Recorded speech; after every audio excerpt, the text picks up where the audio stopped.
மதிமுக தேர்தல் ஆணையத்தால் அனுமதிக்கப்பட்ட ஒரு கட்சி தானே. 2024 தீப்பெட்டி சின்னத்தில் போட்டிடலையா, துணியை கட்டிட்டு போகலையா? இப்போ அப்போ மட்டும் வீரர் இருந்தது, இப்போ இல்லை. அதான் முதல்வர் சொன்னார்ல, வேட்பாளர் பீப் கை சின்னத்துக்கு கொடுங்க.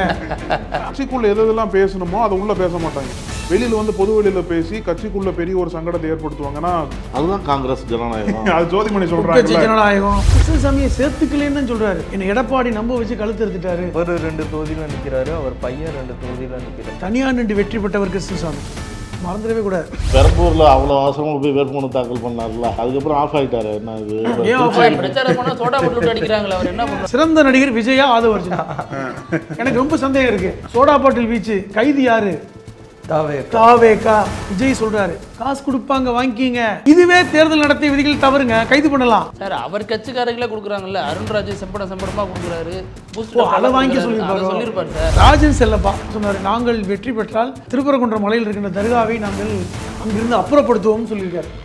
அப்படியா சொன்னாங்க? ஆச்சி மசாலா, எந்த சமையலும் ருசி தேடும் ரகசியம் 20 ரூபாய். வீடுதோறும் அரசு சேவைகள், மருத்துவம் தொடர்ந்திட ஸ்டாலின் தொடரட்டும், தமிழ்நாடு வெல்லட்டும்.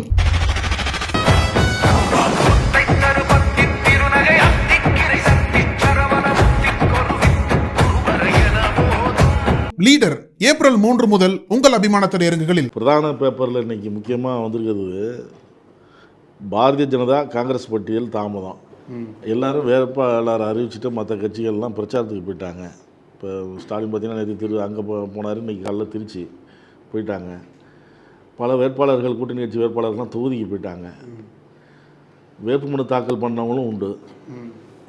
இப்போ விஜய்லாம் வேட்புமனு தாக்கல்லாம் பண்ணிட்டார். இப்படி இருக்குது.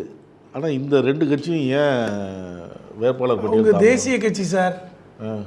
தேசிய கட்சி என்பது அவங்க என்ன சொல்லுவாங்கன்னா, எங்கள்கிட்ட உள்கட்சி ஜனநாயகம் அப்படிம்பாங்க. அதை நீங்கள் மறைமுகமாக புரிஞ்சுக்கணும். அத்தனை குழுக்கள் இருக்காங்க, அத்தனை ஆட்கள், கோஷ்டி பூசல் இருக்குது, அப்படி தான் புரிஞ்சுக்கணும். நம்ம ஏற்கனவே இது எப்படி கோஷ்டி பூசலால் காங்கிரஸில் வேட்பாளர் பட்டியல் வெளியில் வரலன்னு நினைக்கிறதா? அதுதான் உண்மை. அதுதான் இல்லை, அதிகமாக வாங்கிட்டோம் வேட்பாளர் கிடைக்கலன்னு நினைக்கிறதா? அதிகம்னா 3 தொகுதி தான் அதிகம் வாங்கியிருக்காங்கண்ணா. என்ன அதான் தலைமைக்கு காங்கிரஸ் தலைமைக்கு அனுப்பிச்சிருப்பாங்கன்னு சொல்கிறாங்க. ராகுல் காந்தி ஒரு லிஸ்ட்டு கொடுக்குறாராம். ராகுல் காந்தி வேற கேரளாவில் பிரச்சாரம் பண்ணிருக்காரு. இல்லை, இன்னொரு விஷயம் இருக்குது. ஒரு சொன்னதில் ஜோதிமணி சொன்னதாக வந்த விஷயம், வேட்பாளர்களை விலக்கி விற்கிறாங்க, பெரிய விலை போகுது. அது நீங்கள் கருத்தில் வச்சுக்கிங்க. அப்போ விலைக்கு ஒரு வேட்பாளர் 22 இடம் கொடுத்துட்டாங்க, ஆனால் வேட்பாளர்களை தீர்மானிக்கிறதுல பணம் விளையாடுதுன்னு ஜோதிமணி சொல்கிறாங்க. அதுலேயும் காலையில் முதல்வர் வந்து வரிசையாக சொல்லிக்கிட்டே வர்றாரு. KN நேரு, அன்பில் மகேஷ் பொய்யாமொழி, கதிரவன் அப்படின்னு சொல்லிக்கிட்டே வர்றாரு. டக்குன்னு ராகுல் காந்தி வந்து கூட்டணி கட்சி வேட்பாளர் வந்து ராகுல் காந்தி பிரச்சாரம் பண்ணும்போது வரிசையாக வேட்பாளர் சொல்கிறாரு. துறையூர் வந்து காங்கிரஸுக்கு, துறையூர் தொகுதிக்கு வந்து ராகுல் காந்தி அறிவிக்கிற வேட்பாளருக்கு ஆதரவு வாக்களிங்க, கை சின்னத்தில் வந்து ஓட்டு போடுங்க அப்படின்னு சொல்கிறாரு. ஆனால் இப்போ ஒரு முதல்வர், இப்போ கூட்டணிக்கு தலைமை ஒரு முதல்வர், அவர் பிரச்சாரத்துக்கு இன்றைக்கி வருவாருன்னு தெரியும். காங்கிரஸ் ஏன் இப்போ லேட் பண்ணுது? அப்போ அவர் அந்த வேட்பாளர் பேர் அங்கே சொல்லியிருந்தால் இன்னும் கொஞ்சம் வேல்யூவாக இருந்திருக்கும்ல. அது எப்படின்னா, ஒருவேளை இதெல்லாம் தூக்கி சாப்பிட்ற பேர் இப்போ ராகுல் காந்தி வந்து 20 நாள் பிரச்சாரம் பண்ண போகிறாரோ? இல்லை சார், அதுலேயும் பாதி கூட்டம் வந்து டெல்லிக்கு போதான், பாதி கூட்டம் கேரளாவுக்கு போதாமே. அது என்ன? ஏன்னா வேணுகோபால் கேரளாவில் இருக்கார். ஆக்சுவலாக வந்து KC வேணுகோபால் தான் கேரளாவோட காங்கிரஸ் உடைய முதல்வர் வேட்பாளர்னு சொல்கிறாங்க. அவரும் ஒரு முதல்வர் வேட்பாளர். 6 பேர் அங்கேயும் பிரச்சனை. 6 பேர் இருக்காங்க. ஒருவேளை அதுவுமே என்ன சொல்லலை. இப்போ அது ஒரு சிக்கல். ராகுல் காந்திட்டையும் போகிறாங்க.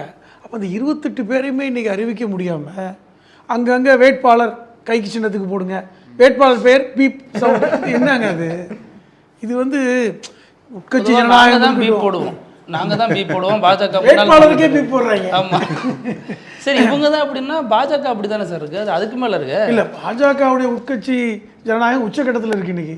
இப்போ பாருங்களேன், கடந்த முறை வெற்றி பெற்ற இடத்த நீங்கள் எத்தனை கொடுத்துருக்காங்க சொல்லுங்கள்?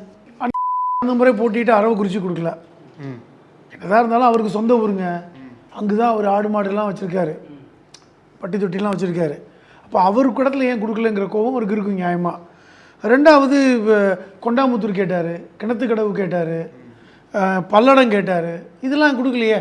அப்போ நீங்கள் வந்து காலை வர்றீங்க அப்படின்னு சொல்கிறாரு. இப்போ வந்து பாருங்கள், இல்லை அப்படிலாம் இல்லை, அவரும் போட்டியிடலாம் அப்படின்னு பேசுனாங்க. இப்போ வந்து பிரதமர் மோடி வருகை தரும் பொழுது ஒரு 19 பேர் கொண்ட லிஸ்ட்டு கொடுத்துருக்கோம், அது பேர் இருக்குன்னாங்க. ஆனால் பார்த்தா அவர் பேரே இல்லை. அப்போ வந்து அங்கே ஒரு மோசமான ஜனநாயகம் இருக்குது. காங்கிரஸ் பாணியில் சொல்லப்போனால் மோசமான ஜனநாயகம் அங்கே இருக்குது. அப்போ அவரை வந்து அவர் மோடியை சந்திக்கணும்னு அங்கே இருந்தாராம, சந்திக்கணும்னு நினைச்சாருங்க. நயினாரும் ஊரில் இல்லை அப்படின்னு சொன்னாராம். அது இப்போ 2 தலைவர்களும் எனக்கு எதிராக செயல்படுறாங்க, நான் வெளியில் சொன்னால் அவங்களுக்கு வெளிப்படையாக சொன்னார். அதனாலதாங்க வந்து ஆனா சார் இதுல காங்கிரஸ்குள்ளேயும் உட்கட்சி பூசல் இருக்கு, பாஜகக்குள்ளேயும் உட்கட்சி பூசல் இருக்கு. ஆனா பாஜக என்ன பண்றாங்க அப்படின்னா, உட்கட்சி பூசலை நாங்க வந்து சரி பண்றோம்னு சொல்லிட்டு வெளிப்படையா சொல்றாங்க. இப்போ பாஜக முன்னாள் மாநில தலைவர் வந்து பியூஷ் கோயலே கூப்பிட்டு நீங்க உடனே சென்னை கிளம்பி வாங்கன்னு சொல்லிட்டு ஒரு ஹெலிகாப்டர்ல வந்து சமாதானப்படுத்துற முயற்சியா கால செய்திகள் சமாதானப்படுத்துறதுக்கு இவருக்கு ஹெலிகாப்டர் கொடுத்து பிரச்சாரத்துக்கு ஏன்னா சரி நான் மட்டும் வரல, இல்ல ஏதோ ஒரு நடவடிக்கை பண்றாங்களே. இப்போ அவங்க என்ன கேட்கறாங்க அப்படின்னா, இவர் என்ன சொல்றாரு, எனக்கு கோவை உட்பட்ட ஒரு தொகுதி, அதை வச்சுதான் பியூஷ் கோயல் வந்து அந்த மோடி வந்த சமயத்துல வானதி வந்து கார்ல வரும்போது இன்னும் விஐபி இடத்துல நீங்க வர்றீங்க, இதெல்லாம் வந்து திருப்திப்படுத்தக்கூடிய செஞ்சது தான். அதாவது வானதியை திட்டுறது மூலமா சந்தோஷத்தை கொடுக்குறாங்க. இப்படி ஒன்று பண்ணாரு. ஆனாலும் இவர் கேட்க மாட்டேன்றாரு, ஏன்னா ரொம்ப இது பண்றாங்க. வானதியை திட்டுறதுனால அவர் சந்தோஷப்பட மாட்டார்ல. எடப்பாடி பழனிசாமி வீக்கன் பண்ணால் தான் சந்தோஷப்படுவார், பண்ண மாட்டார்ல. அவரு ஏங்க மோடியோட முரட்டு பக்தருங்க. இன்னைக்கு நேற்று உதயாநிதி, அவர் என்ன உதயநிதி சொல்ல மாட்டார், உதயநிதி சொல்கிறாரு நான் வந்து மோடியுடைய முரட்டு பக்தனா அப்படின்னு சொல்லி ஒரு ஃபோட்டோ எடுத்து காமிக்கிறாரு.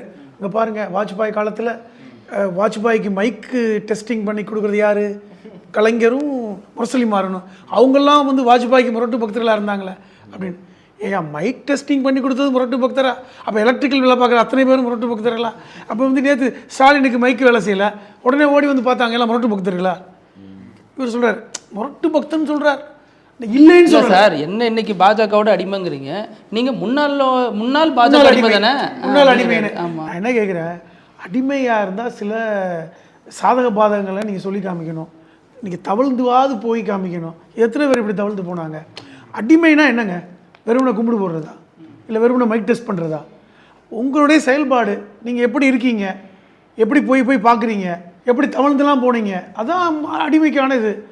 டயரை பார்த்துலாம் வணங்குனீங்க, இதைத்தானங்க பத்திரிகைகள் வந்து அடிமைக்கான சாசனமாக அல்லது வந்து இது ஒரு அது என்ன சொல்ல இண்டிகேஷன், தமிழ் அறிகுறி அப்படின்னு சொல்லுவாங்க. அப்போ நீங்கள் அதெல்லாம் இல்லாமல் எப்படி நீங்கள் முரட்டு அடிமைன்னு சொல்ல முடியும்? இப்போது நேற்றுமே அவர் நான் ஒன்றும் மோடியோட முரட்டு அடிமை இல்லைன்னு சொல்லலை, நீங்கள் இருந்தீங்க நானும் இருக்கேன், அப்படி தான் அவர் வர்றார். நீங்கள் முன்னாள் அடிமை நான் இன்னாள் அடிமை அப்படிங்கிற வாக்கு மூலத்துக்கு தான் வர்றார். இப்போ அதில் அவர் ஒன்றும் மாற்றுக்கிறதுலாம் சொல்லலை. இப்போ இதுலேருந்து என்ன தெரியுது, நம்ம முரட்டு பக்தர்கள், அது அந்த கொஞ்சம் டீசெண்டாக சொல்கிறார், அடிமைங்கிற வார்த்தையை சொல்லாமல் முரட்டு பக்தர். அது நம்ம ஒரு காலத்தில் வந்து கலைஞருடைய முரட்டு பக்தரை யார் இருந்தாங்க, கீதாஜீவன், அமைச்சர் கீதாஜீவனுடைய தந்தையார் இருந்தாங்க. அவரே தன்னை நான் முரட்டு பக்தன் சொல்லிட்ட காலம், பெரியசாமி சொல்லிட்ட காலம்லாம் உண்டு. இப்போ இவர் சொல்கிறாரு முரட்டு பக்தன், அதில் என்ன தப்புன்னு கேட்குறாங்க. திமுகவுக்கு அதன் கூட்டணி கட்சிகள் எப்படி இருக்கோ அந்த மாதிரி இது இருக்கோ? ஏங்க அதை எப்படிங்க ஒப்பிட முடியும்? எப்படி சார்? திமுகவோட கூட்டணி கட்சிகளும் ஒரு சார்பில் வேறு மாதிரி தான் இருக்காங்க. தனிச்சின்னத்தில் போட்டியிட நினைக்கிறவங்கலாம் இல்லை, இன்னைக்கு வந்து உதவி சிரிச்சுக்கிட்டே அழுகுறாங்க, அழுதுகிட்டே சிரிக்கிறாங்க. அதுதாங்க 4 இடத்துல 2 இடம் தனிச்சின்னும் 2 இடம் உதயசூரியன் சொன்னது, இன்னைக்கு 4 இடமும் உதயசூரியன். 4ல முதல்ல 3 உதயசூரியன் தான், ஒன்று தனிச்சின்னம் இருந்தது. இப்போ அது இல்லை, கன்வின்ஸ் பண்ணி எப்படி கன்வின்ஸ் பண்ணாங்க, எப்படி ஏற்றுக்கிட்டாங்கன்னு தெரியல. கன்வின்ஸ் ஆயிட்டாங்க. ஒருவேளை தேர்தல் ஆணையம் அந்த அனுமதி தரலையா? அப்படிலாம் கிடையாதுங்க. ஏன்னா அந்த கட்சி என்ன தடையாக பண்ணியிருக்காங்க, தேர்தல் ஆணையம் அனுமதி கொடுக்காது. மதிமுகங்கிறது தேர்தல் ஆணையத்தால் அனுமதிக்கப்பட்ட ஒரு கட்சி தானே. 2024 தீப்பெட்டி சின்னத்தில் போட்டிடலையா, கையிலே வந்து துணியை கட்டிக்கிட்டு போகலையா? இப்போ அப்போ மட்டும் வீரர் இருந்தது, இப்போ ஏன் இல்லைங்கிற கேள்வி வருது இல்லை? அது இது வந்து ஒரு வகையில் நல்லது நினைக்கலாம். 4 சின்னத்தையும் கொண்டு போய் சேர்க்கறதுக்கு சிரமப்படலாம், வெற்றி தான் முக்கியம்னு நினைக்கலாம். நீங்கள் அப்படி பாருங்கள். இல்லை சார், இப்போது வேட்புமனு தாக்கல் பற்றி பேசிகிட்டு இருந்தோம். இன்றைக்கி 1ஆம் தேதி, இன்றைக்கி வந்து அரசு விடுமுறை, அதே மாதிரி அடுத்து புனித வெள்ளி, அடுத்து வந்து ஞாயிற்றுக்கிழமை.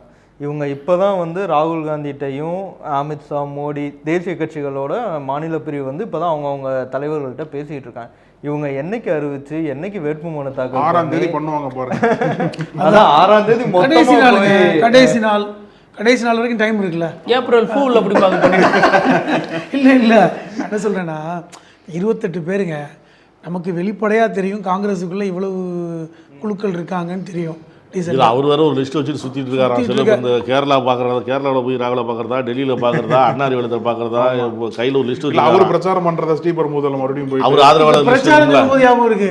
தேமுதிகவுடைய தலைவர் சொல்றாங்கல்ல, நாங்க பிரேமலதா நாங்க வெறும் எங்க இடத்துல தான் பிரச்சாரம் பண்ணுவோம். அது ஒரு பிரச்சனை போயிட்டு இருக்கேன் உங்களுக்கு. ஆமா, அவங்களோட தொகுதிக்கு தான் மட்டும் போக அவங்க முடியும். அவங்க என்ன சொல்றாங்கன்னா எங்கள்கிட்ட போதிய நேர அவகாசம் கிடையாது, இல்ல, ஆனா ரொம்ப அது கம்மியா இல்ல, அதுதான் உண்மைதான். சரின்னு அது நம்ம நினைக்கிறேன். சரின்னு எடுத்துக்கணும். ஏன்னா இன்னைக்கு பெரும் தலைவர்கள்லாம் இன்னைக்கு போட்டிடுறாங்க. விசிகா தலைவர் காட்டுமன்னார் கோயிலில் போட்டிடுறாரு. அவர் தொகுதிக்கு ஒரு பிரச்சாரம் பண்றதுக்கு இப்போ டைம் இருக்காது இருக்கிற 20 நாள்ல. அடுத்த கட்சி தலைவரை சொல்லுங்க, உங்க கட்சி தலைவர் உங்க தொகுதி அது வெளில உண்மைதாங்க. போறாங்க. இப்போ பாருங்களேன், இப்போ நாகப்பட்டினத்துக்கு முழுவதும் அவர் உங்க பயணம் ஆமா பண்ணணும். உங்க அதே மட்டும் இல்லாமல் அவர் மணப்பாறைக்கு வர போகணும். அது போக பக்கத்தில் இருக்கிற மாவட்டத்துக்கு போவாங்க. தஞ்சாவூர் மாவட்டம், திருச்சி மாவட்டம், அதுலேயே உங்களுக்கு வருது ஒரு 10-15 தொகுதிகள் வரும். அப்படி தான் போக முடியும். அல்லது ஒரு குறிப்பிட்ட தொகுதிக்கு போவாங்க. இப்போ முதல்வர் தொகுதிக்கு போய் பிரச்சாரம் பண்ணலாம். முக்கியமான விஐபி தொகுதிக்கு பிரச்சாரம் பண்ணலாம். சேப்பாக்க தொகுதிக்கு பிரச்சாரம் பண்ணலாம். அதெல்லாம் அப்படி அட்ஜஸ்ட்மெண்ட் தான். இப்போ சார் சொல்கிறாருலண்ணே 10 தொகுதி டைம் இல்லை, என்ன பண்ணுறது, அப்படி தான் பண்ணுறாங்க. இதே மாதிரி திமுக 175 தொகுதி மட்டும் போதும், உங்கள் தொகுதி வர முடியாதுன்ட்டு அதை எப்படி எடுத்துப்பாங்கன்னு தெரியல. இல்லைங்க, அவங்களுக்கு எல்லாரும் வருவாங்களா? இப்போ முதல்வர் ஆரம்பிச்சிட்டாரு. எல்லா இடத்துலையும் இப்போ எப்படி பண்ணுறாங்க. திருச்சியில் நேற்று இன்னைக்கு நடந்து கொண்டு இருக்காரு. டீ குடிச்சிட்டு இருக்காரு. திருச்சியில் இருக்கின்ற வேட்பாளர்கள் திருச்சி கிழக்கு, மேற்கு, மணப்பாறை சுற்றி இருக்க எல்லாரையும் அறிமுகப்படுத்தி பேசுகிறாருல. அப்படி தானே பண்ண முடியும். மணப்பாறைக்கு நீங்கள் போங்க, திருச்சி கிழக்குள்ளே பயணப்படுங்க, நீங்கள் ஒவ்வொரு தொகுதிக்கு வர முடிஞ்சா அது வாய்ப்பு தான். திமுக தலைமை உத்தரவிட்டுருச்சு, கூட்டணிக்கு ஒதுக்கின தொகுதிகளில் அந்த தொகுதியில் இருக்கிற திமுகவினர் கூட்டணி கட்சி வெற்றிக்காக பாடுபடணும்னு. இன்னும் வேட்பாளரே அறிவிக்கல. திமுககாரங்க என்ன வேலை செய்கிறதா வேணாமா, கைச்சின்னத்துக்கு போடுங்க. அதான் முதல்வர் சொன்னார்ல, வேட்பாளர் பீப் கைச்சின்னத்துக்கு போடுங்க. அது அவ்வளோதான், கைச்சின்னத்துக்கு போடுங்க. நீ உங்களுக்கு என்ன பிரச்சனை? 6ஆம் தேதிக்கு அப்புறம் சொல்லுவோம். 6ஆம் தேதிக்கு அப்புறம் வேட்பாளர் தெரிஞ்சுக்குங்க. அது வரைக்கும் பீப் சவுண்ட் போடுவோம். இது உட்கட்சி ஜனநாயகங்க. உட்கட்சி ஜனநாயகம் நடந்துட்டு இருக்கு சார். ஜனநாயகம் சொல்றீங்களா? இப்போ முன்னாடி பாஜகக்குள்ளேயும் இருந்ததை பார்த்தோம். அதுக்கு எப்படி ஏதோ ஒரு வகையில் சரி கட்டுறதே பார்த்தோம். ஆனால் காங்கிரஸோட பெரிய மைனஸ் என்ன பண்ணா, எதெல்லாம் கட்சிக்குள்ள பேசணுமோ கட்சிக்குள்ள பேச மாட்டாங்க, எதெல்லாம் பொது வெளியில பேசணுமோ பிரவீன் சக்கரவர்த்தி ஏதோ பதிலடி கொடுத்துருக்காரு. அவரும் சொல்லியிருக்காரு, பிரவீன் சக்கரவர்த்தி அதான் சொல்லியிருக்காரு. பாஜகவுக்கு உழைக்கிறவங்களுக்கு சீட்டு கிடைக்கிறது இல்லை அப்படின்னு சொல்லியிருக்காரு. இப்போ பாஜகவுக்கு அகைன்ஸ்டா பண்ணக்கூடிய பல பிரச்சனைகள் இருக்குல்ல, அதை போராட்டம் பண்ண மாட்டாங்க வெளியில. ஆனா கட்சிக்குள்ள எதெல்லாம் பேசணுமோ அதை உள்ள பேச மாட்டாங்க. வெளியில பொது வெளியில பேசி கட்சிக்குள்ள பெரிய ஒரு சங்கடத்தை ஏற்படுத்துவாங்கன்னா அதுதான் காங்கிரஸ் ஜனநாயகம். அது ஜோதிமணி சொல்றாங்க, ஜனநாயகம். காங்கிரஸை காப்பாற்ற முடியும். அவங்க என்ன சொல்றாங்க, காங்கிரஸ் இப்படி தான் 75 வருஷமா காங்கிரஸ் இப்படி தான் இருக்கு. ஏங்க, நேரு காலத்தில் சர்தார் வல்லபாய் பட்டேலுக்கும் நேருக்கும் வராத பிரச்சனையா? நீங்கள் வல்லபாய் பட்டேலை தான் பிரதமர் ஆக்கணும்னு நின்றாங்க தெரியுமா? அந்த வரலாறு. நேரு ஆக்கணும்னு காந்தி நினச்சாரு. என்ன காரணம்? அது எவ்வளோ பெரிய பிரச்சனைக்கு போச்சு. காந்தி என்ன தெரியுமா சொன்னார்? சர்தார் வல்லபாய் பட்டேலுக்கு மதப்பற்று இருக்குது, ஜவஹர்லால் நேருக்கு மத நம்பிக்கையே இல்லை, அவர் மாதிரி ஆள் தாங்க இந்தியாவுக்கு தேவைன்னாரு. அடிப்படையில் காந்தி ஒரு ராம பக்தர். அப்போ எப்படி முடிவு பண்ணாங்க? அப்படித்தான் காங்கிரஸ் வந்திருக்கு. நீங்கள் காங்கிரஸ் அப்படி தான் வளர்ந்து கொண்டு வந்திருக்காங்க. அப்போ அப்படிப்பட்ட ஆட்கள் தான் தேவை. அது மாதிரி பல குழுக்கள், எத்தனையோ பேர் இன்னமும் ராகுல் காந்தியை விமர்சிக்கிறவங்கலாம் ராகுல் காந்தி பக்கத்தில் தான் உட்காந்துருக்காங்க, முக்கிய பொறுப்பில் இருக்காங்க. ஒருவேளை கடைசி நேரத்தில் அறிவிச்சு அன்னைக்கு வேட்புமனு தாக்கல் பண்ணுற நேரத்தில் அறிவிச்சு டக்குன்னு பண்ணிடுவாங்களோ? ஏன்னா வேட்பாளர் அறிவிச்சு இந்த மாட்டேன் எதிர்ப்புலாம் இல்லை, உங்களுக்கே தாங்க முடியல. உங்களுக்கே முடியல. இப்படி இருக்காங்களே, இப்படி முதல்வர் ஆளை இப்படி பீப் சவுண்டு போட போகிற அளவுக்கு இருக்காங்களேன்னு வருத்தப்படுறீங்க. அவங்க என்ன சொல்கிறாங்க அப்படின்னா, நாங்கள் சரியான நபர்களை அறிவிப்போம். இப்போ தொகுதிக்கு அலசுறோம், 7ஆம் தேதி அது இல்லை அறிவிச்சிருவோம். சரியான நபர்களை அறிவித்தா நாங்கள் முடிஞ்சிட போகுது பிரச்சனை. நாங்கள் அதுக்காக எல்லா நபர்களையும் அறிவிக்க முடியாதுல்ல.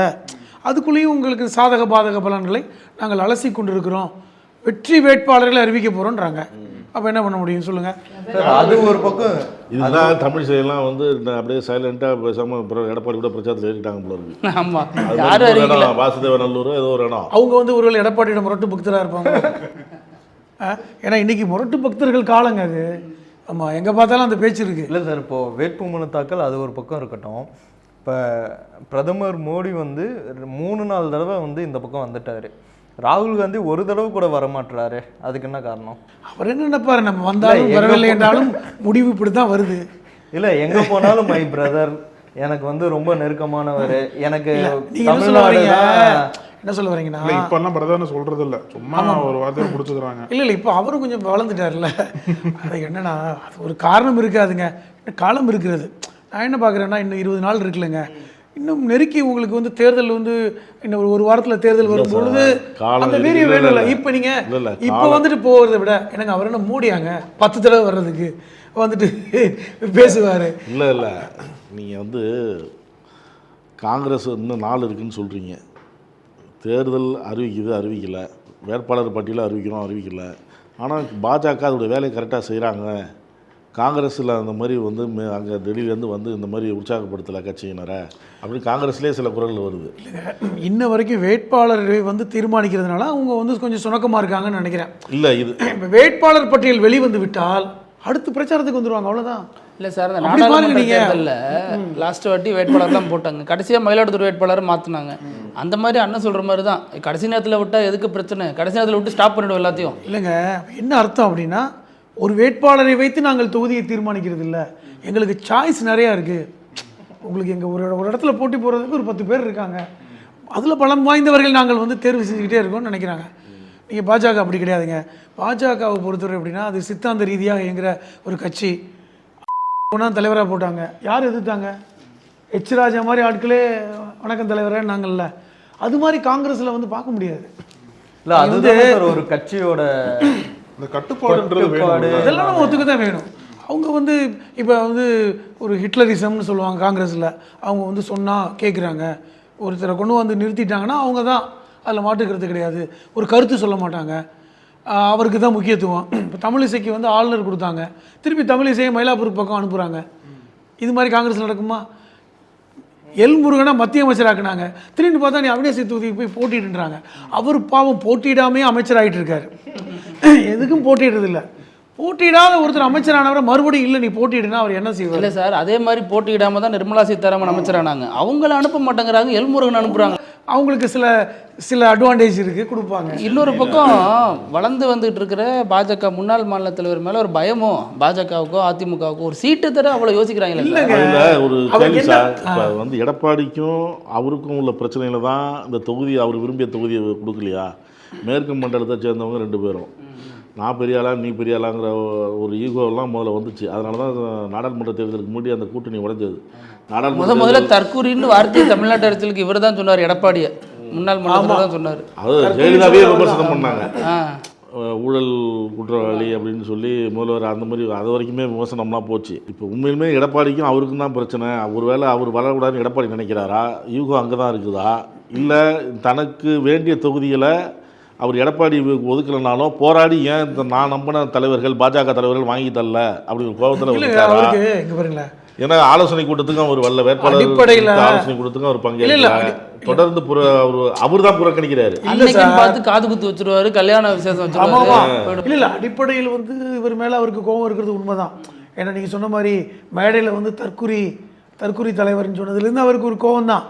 ஆனால் நான் என்ன கேட்குறேன், அன்புமணி சொல்லாததா? அன்புமணி சொல்லாததையா வந்து சொல்லிட்டாரு. அவர் இவங்க நெருக்கமாக இல்லை, அதெல்லாம் பார்க்கல இல்லைங்க. எடப்பாடிக்கு அவ்வளோ ரோசம் இருக்குன்னு நினைக்கிறீங்களா சார்? அன்புமணி என்ன சொன்னார்னு சொல்லுங்கள் சார், மறந்துருக்கும், ரொம்ப நாளாச்சு எல்லாரும்.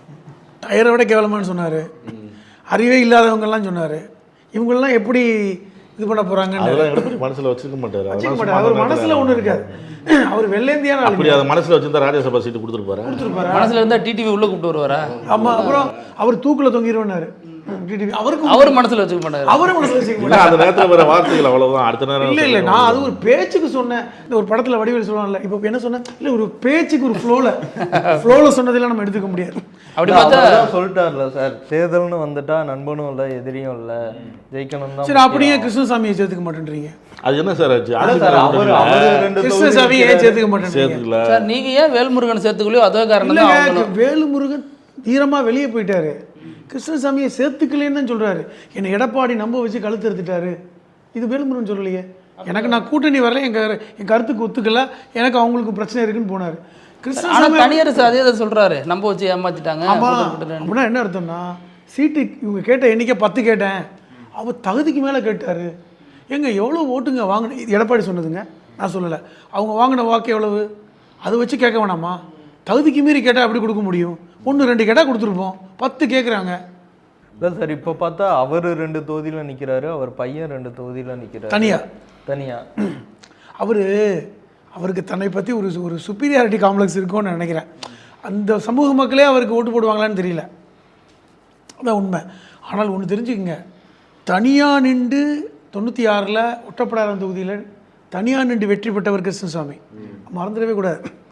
அதாவது அந்த தூத்துக்குடியில் வந்து அந்த சமூக மக்களுக்காக ஒரு பிரச்சனை வந்தபோது கட்சி ஆரம்பித்து ஒட்டப்பிடாரம் தொகுதியில் தனியாக நின்று திமுகவை வீழ்த்தி வெற்றி பெற்றவர் தான். அதே தொகுதியில் அப்புறம் அதிமுகவோட சேர்ந்து வெற்றி பெற்றார். அதே மாதிரி இல்லை சார், ஆரம்பிக்கிறப்ப எல்லாருமே மாஞ்சோலை தேயிலை தோட்ட தொழிலாளர் பிரச்சனைக்கு அவ்வளோ பெரிய குரல் கொடுத்தவர், அதெல்லாம் சரிதான். ஒரு ஸ்டேஜில் என்ன ஆகிட்டாருன்னா அவரும் பாஜகவுடைய முரட்டு பக்தர் ஆகிட்டார், அதுதான் பிரச்சனை. பாமகவுமே அப்படி தானே சார், ராமதாஸையை வந்து ஆரம்பிக்கும் போது அந்த சமூக மக்களுக்காக கட்சி ஆரம்பிக்கும் போது அவர் சொன்ன பேச்சு இன்னைக்கு இருக்கு. இந்த மண்ணில் பாஜக வளர விடக்கூடாது, பாஜக காலூன்ற விடக்கூடாது, எங்கள் குறியீடாக நாங்கள் பெரியாரையும் அம்பேத்கரையும் தான் நான் எடுக்கிறோன்னு சொன்னார்ல. அவர் எப்படி போனார்? அவரும் முரட்டு பக்தராக போனதுக்கப்புறம் இப்போ என்ன ஆகி போச்சு, தன் மகனோட போட்டி போடுறார். அவர் கட்சி ஆரம்பிச்சாரு, மகனோட இல்ல சசிகலாவோட போட்டி போடுறாரு. மயிலாடுதுறையில் யாரை நிப்பாட்டுறதுன்னு 2 பேரும் போட்டி போட்டு. சேலம் முக்கியமானதுங்க. சேலம் வந்து பொதுவாக பார்த்தீங்கன்னா வன்னியர் பெல்ட்டு, பாட்டாளி மக்கள் கட்சிக்கு பெரிய செல்வாக்கு. தருமபுரி மாதிரி, தருமபுரி சேலம்லாம் பெரிய அளவில் செல்வாக்கு. இன்றைக்கி சேலம் மேற்கில் அருள் நிற்கிறார். அருள் ஒரு முக்கியமான தலைவர் தான், சிட்டிங் எம்எல்ஏ. சொல்லப்போனால் அவர் வந்து அன்புமணியோட ஆரம்பத்தில் நெருக்கமாக இருந்தவர், ஆனால் ராமதாஸ் ஐயாவோட நெருக்கம். அவர் போட்டியிடுறார் ராமதாஸ் சார்பில், அங்கே போய் அன்புமணி ஆளை நிப்பாட்டியிருக்காங்க. இப்போ அப்பாவுக்கு மகனுக்குமே போட்டி. சின்னமே இல்லை, சின்னமே முடக்க. எனக்கு தெரிஞ்சு இன்ன வரைக்கும் பாட்டாளி மக்கள் கட்சிக்கு சின்னம் கொடுத்தாங்களான்னு தெரியல. இல்லை, அன்புமணி ராமதாஸ் தரப்புக்கு தான் வருதுங்கிறாங்க மாம்பழம். கன்ஃபார்ம் ஆயிடுச்சு. ஏன்னா அவங்க மனைவி மாம்பழத்தை கட்டி தான் வாக்கு கேட்குறாங்க. ஏன் அவங்க பெரம்பூரில் நிற்க வேண்டிய, ஏன் தருமபுரியில் நிற்கிறாங்க? நான் கேட்குறேன். பெரம்பூரில் போய் திலகம்மாவை நிற்க வச்சிருக்கீங்க. பெரம்பூரில் நின்னா விஜய் ஜெயிக்க போறாரு, எதிர்கட்சி தானே ஜெயிக்குது. திலகம்மாவுக்கு ஒரு நியாயம், சௌமியா அன்புமணிக்கு ஒரு நியாயமா? என்ன நியாயம்? இவங்க திலகபாமா ரொம்ப பாவப்பட்ட ஒரு ஆளுன்னு நினைக்கிறேன் சார். ஏதாவது ஒரு இடத்துல அதனால விஜயோட கோர்த்து விட்டுருக்காங்க. சம்பந்தம் இல்லாம போன தடவை நாடாளுமன்ற தொகுதியில வந்து திண்டுக்கல்ல நிப்பாட்டினாங்க. அவங்க ஏன் வந்து திண்டுக்கல்ல நின்னாங்கன்னு தெரியல. அதுக்கு முன்னாடி வந்து தர்மபுரியில் நின்னாங்கன்னு நினைக்கிறேன். இப்போ வந்து பெரம்பூர்ல நிற்க ஒரு மாதிரி தமிழ்நாட்டை கனெக்ட் பண்ற ஒரு ஆள் மாதிரி. அவங்க அன்புமணியோட முரட்டு பக்தர். மாநில லெவலில் பொறுப்புல இருக்காங்க, அவங்களுக்கு இது கொடுத்தா மட்டும்தான் அடுத்த லெவலுக்கு சீட் கொடுக்க முடியும். அதனால ஏதோ ஒரு வகையில் இல்லைங்க, அவங்களுக்கு ஒரு லைம்லைட் கிடைக்கும்ல. பெரம்பூர்ல வந்து அதிமுக போட்டி போடாதது, அன்புமணி வாங்கினது கூட ஒரு ஏதோ உள்குத்து இருக்குன்றாங்க தெரியுமா? அதிமுக நிற்க வேண்டாம், 2வது இடம் வெற்றி அல்லது 2வது இடம் விஜய்க்கு வரட்டும், அப்போ ஒரு ஆளை அதிமுக வந்து ஒரு கூட்டணி கட்சிக்கு தள்ளி விடட்டும். திமுக வலிமையாக இருக்குது. நீங்கள் எதை வச்சு சொல்லப்போனால் வந்து பார்த்தீங்கன்னா அங்கே கிறிஸ்துவ மக்கள் இருக்காங்க. ஒருவேளை ஜோசப் விஜய்க்கு அது கை கொடுக்கலாம். இவருக்கு என்ன கை கொடுக்கும்? எதுக்கு கேட்டு வாங்கினாங்க? தொகுதி வேணான்னு சொல்கிறதுக்கும் ஒரு டீல் இருக்கான், வேணும்னு சொல்கிறதுக்கு ஒரு டீல் இருக்கான். அதில் பெரம்பூரில் உங்களுக்கு கொடுக்குறோம் பார்த்துக்குங்க, அதுக்கு ஒரு டீல் இருக்குன்றாங்க. இவரை ஜெயிக்க வைக்கணும்னு என்ன டீலோ தெரியல. விஜயை ஜெயிக்க வைக்க எடப்பாடி போராடுறாருங்கிறது. ஆமாங்க, அவர் திருப்பி நான் சொல்கிறேன், இதில் வந்து உள்ளுக்குள்ள பல கிளைகள் உள்குத்து இல்லைண்ணே. இப்போ சார் சொல்கிறத பார்த்தா ராமதாஸ் அத்வாலே நேற்று என்ன சொன்னார், ஆஃப்டர் எலெக்ஷன் நாங்கள் கூட்டணி போடுறதுக்கு வாய்ப்பு இருக்குது, நாங்கள் விஜயோட சேருவோம் அப்படின்னாரு. அது பாஜக தனிப்பெருமாமே வராது பாருங்களேன். விஜயை ஜெயிக்க வச்சா அது திமுகவுக்கு இடைஞ்சல் வருங்கிறது ஒரு கணக்கு இருக்குது. விஜய் வந்து ஆட்சியை பிடிக்க போகிறது இல்லை, சேர்த்து பார்த்தாங்க, சேர்க்கலை, பிரிஞ்சு நின்றாலும் அது வந்து இந்த கிறிஸ்துவ வாக்குகள்லாம் திமுகவுக்கு போயிடக்கூடாது, சாதகமாக தான் இருக்கு அவங்க. பாருங்களேன். இல்லை சார், இது அநியாயம் சார். அவர் சேர்ந்தனாலும் சந்தேகப்படுறீங்க, பிரிஞ்சு போனாலும் சந்தேகப்படுறீங்க, என்ன சார் பண்ணுவார்? இப்போ இன்னைக்கு நீங்கள் பாருங்கள், இப்போ விஜய் நிற்கிற 2 தொகுதி எடுத்துக்கோங்க. பெரம்பூரில் இந்திய தமிழ்நாட்டில் இருக்கின்ற தொகுதிகளில் அதிகமாக கிறிஸ்துவர்கள் இருப்பது கன்னியாகுமரியை தாண்டி, கன்னியாகுமரியில் விடுங்க, தாண்டி வட தமிழகத்தில் எடுத்துக்கிட்டிங்கன்னா பெரம்பூரும் அதுக்கப்புறம் திருச்சி கிழக்குலையும் தான் கிறிஸ்துவர்கள் ஜாஸ்தி. 2லேயுமே நிற்கிறார் ஜோசப் விஜய், ரைட்டா நிற்கிறாரு. நீங்கள் திருச்சி கிழக்கில் யார் நிற்கிறாங்க? அதிமுக வேட்பாளர், அவர் கிறிஸ்துவ சமூகத்தை சார்ந்தவர், ஏற்கனவே சிட்டிங் எம்எல்ஏ நிற்கிறார். இங்கே பெரம்பூரில் கிறிஸ்துவர்கள் ஜாஸ்தி, தேவாலயங்கள் ஜாஸ்தி, ஆங்கிலோ இந்தியன் ஜாஸ்தி, கிறிஸ்துவ மத நம்பிக்கை உள்ள மக்கள் ஜாஸ்தி, ஏழை எளிய மக்கள் ஜாஸ்தி. அப்போ 2 இடத்த சூஸ் பண்ணி கொடுத்துருக்காங்கல்ல. நீங்கள் 2 இடத்துலையும் இப்போ இங்கே வந்து ஓகே, அதை தான் இன்றைக்கி சொன்னார், அதை விட்டுட்டு இங்கே மட்டும் போட்டி போடு, எதுக்கு அங்கேயும் போட்டி போடுறேன் சார்? இப்போ இது 2த்தையும் விட்டுட்டு கன்னியாகுமரிக்கு போனாங்க, அங்கே தானே கிறிஸ்துவர்கள். நல்ல கேள்வி. கன்னியாகுமரியில் போட்டி போட வேண்டியதானே? அங்கு வந்து மதம் பார்க்க மாட்டாங்க ஜி, அங்கு நாடார் கிறிஸ்துவ நாடாரோ இல்லை இந்து நாடாரோ, நாடார் இவர் நாடார் இல்லை, விஜய் நாடாராக இருந்தால் மட்டும்தான் வாய்ப்பு இருக்கும். அங்கே வந்து நீங்கள் பொன்னாருக்கு விஜய் கார போடுவான். அதே மாதிரி பார்த்தீங்கன்னா இவர் யார் வசந்தனுக்கு ஓனர் இருக்கார் பாருங்க, ஒன்று அவருக்கு போடுவான். அப்போ அந்த ஒரு 60 விழுக்காடு மக்கள் வந்து நாடார் சமூகத்தை தான் போடுவாங்க. நீங்கள் நாடார் வேட்பாளரை தாண்டி யாருமே நீங்கள் வரலாற்றை எடுத்து பாருங்கள், நிறுத்த மாட்டாங்க. யாராவது ஒருத்தர் அது அங்கே ஒரு இது. ஆனால் அங்கே வந்து இந்த கிறிஸ்டியன்ஸுங்கிறது வந்து ரோல் ப்ளே பண்ணாது. அவன் வந்து தன்னை நாடார் சொல்லிக்க தான் நினைப்பாங்களே, நாடார் கிறிஸ்டின் சொல்லுறதுலாம் நினைக்க மாட்டான். அங்கே பொறுத்தவரை நாடார் கிறிஸ்டியனோ இந்து கிறிஸ்டியனோ நாடார் தான். அவர்கள் வந்து அந்த அவர்களுடைய மதத்தை அவருடைய ஜாதிக்கு முக்கியத்துவம். இது நான் சொல்கிறது இயல்பாக சொல்கிறேன், அதாவது இது தப்பு ரைட்டுன்னு சொல்ல வரல. சரி, இப்போ பெரம்பூரில் அவ்வளோ அவசரமாக போய் வேட்புமனு தாக்கல் பண்ணார்ல, பிரச்சாரம் பண்ணார், அதுக்கப்புறம் ஆஃப் ஆகிட்டாரு. என்ன இது ஏங்க சோடா பாட்டில் அடிச்சாங்கன்னு சோடா பாட்டில் அடிச்சுன்னு சொல்கிறாருல தம்பி. ஆமாம், வில்லிவாக்கமா ஆதவர்ஜன். எனக்கு என்னன்னா சிறந்த நடிகர் விஜயா ஆதவர்ஜனா எனக்கு ரொம்ப சந்தேகம் இருக்கு. எங்க நேற்று போய் பிரச்சாரம் பண்ணுறாருங்க, மக்களே எங்களுக்கு போட்டுருங்க, ரொம்ப கஷ்டப்படுத்துகிறாங்க, பணிவா கண்ணீர் விட்டு நான் என் தாய் சொல்லு தான் கேட்பேன், தாய் சொல்லை தட்ட மாட்டேன். வில்லிவாக்க தொகுதி அப்படி கிடையாது, நானும் வில்லிவாக்கத்தை சார்ந்தவன், அப்படி இல்லை. எனக்கு வில்லிவாக்க தொகுதியில் தான் ஓட்டு இருக்கு, ரைட்டா? அப்படி பேசுகிறாரு. ஆனால் பாரு, ஏன் வில்லிவாக்கத்துக்கு விஜய் வரல? நேற்று காவல்துறை சொல்கிறாங்க கொடுங்கையூரில் அனுமதி கொடுத்தோம் விஜய்க்கு, ரைட்டா? இவர் போய் வந்து வேட்புமனு தாக்கல் செய்து விட்டு கொடுங்கையூருக்கு வரணும். இவர் எங்கேருந்து ஆரம்பிக்கிறாரு? அம்பேத்கர் கலைக்கல்லூரிலேருந்து எதுக்கு ஆரம்பித்தார்? அங்கே நாங்கள் அனுமதியே கொடுக்கல. திடீர்னு வந்து தேர்தல் வேனில் ஏறி பிரச்சாரத்தை ஆரம்பிக்கிறார். 300 பேரை தான் நாங்கள் அனுமதித்தோம், 3000 பேர் இப்படி கூட்டு வராரு. நான் என்ன கேட்குறேன், தானா வருது சார். எங்க இதே பக்கத்தில் குளத்தூரில் வந்து முதல்வர் போய் வேட்புமனு தாக்குது, எத்தனை 1000 பேர் வந்தாங்க? ஏதாவது பிரச்சனை இருந்துச்சா? ஏதாவது பிரச்சனை இருந்துச்சா? இல்ல சார், இது தானா வராங்க, வராமல நீங்க தானா சேர்ந்த கூட்டன்றீங்க. ஆர்கானிக்கா வருது சார் விஜய்க்கு, அப்படி வருது. அது வரவங்க பைக்ல போறவங்க பைக் நிப்பாட்டி வந்துடுறான். ஆமா, அப்படிதான் அப்படி வர்றாங்க. கூட்டம் சேருது. வரவங்க வந்து வரவனா போன்னு சொன்னோம். அப்ப ஏன் வில்லிவாக்கத்தை கேன்சல் பண்ணீங்க? இதே தான் காரணம். பக்கத்துல தானங்க இருக்கு. கூட்டம் கண்ட்ரோல் பண்ண முடியல, போலீஸ் வந்து ஒழுங்கு வில்லிவாக்கத்தில் கூட்டம் வரவில்லை, அதனால கேன்சல் சொன்னாங்க தெரியுமா? அத ஒரு ஜன் மேல கோவப்பட்டாரு. வீடியோ போடுறாங்க, உதயநிதி ஸ்டாலினுக்கு இவ்வளவு போலீஸ் ஃபோர்ஸ் கொடுக்குறீங்க, முதல்வருக்கு இவ்வளவு கொடுக்குறீங்க, விஜய்க்கு ஏன் தரமாட்டேங்கிறீங்க அப்படின்னு கேட்குறாங்க. ஏங்க இப்போ நீங்க சொன்ன ஒரு விஷயத்தை நம்ம விட்டுட்டோம். சோடா பாட்டில் வீச்சு கைது யாரு? தாவேகா. அப்ப யாருங்க ஒரு படத்துல மணி சார், தாவேகா தான் ஒன்றும் கன்ஃபார்ம் ஆகலையே, ஏதோ 2 பேர் இல்லைங்க, அவங்க தாவேகா கொடியோட தான் பிடிச்சிருக்கானுங்க, சால்வையோட தான் பிடிச்சிருக்கானுங்க. கொடி யார் வேணா போடலாம் அப்படின்னா இவங்களே வந்து தாவேகா மாதிரி வேஷம் போட்டு அப்படிதானே கரூர்ல சொன்னாங்க. சிசிடிவி பாருங்க, 30 நிமிஷத்துல என்ன சொல்றாரு தெரியுமா?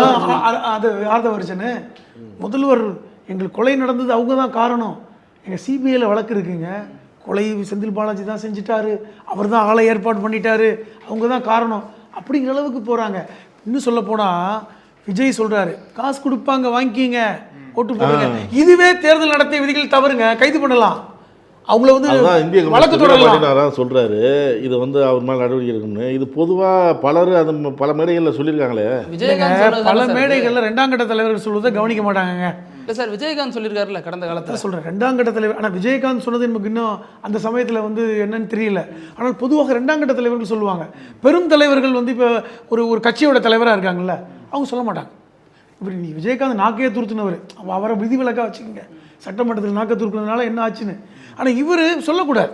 ஒரு கட்சி தலைவர் வந்து நீங்கள் காசை கொடுத்து வாங்கிக்கிங்க, காசு கொடுப்பாங்க, இப்போ காசு கொடுப்பதை தவறுன்னு சட்டம் சொல்லும் பொழுது கொடுப்பாங்க வாங்கிக்கன்னா எதை வச்சு சொல்கிறீங்க நீங்கள்?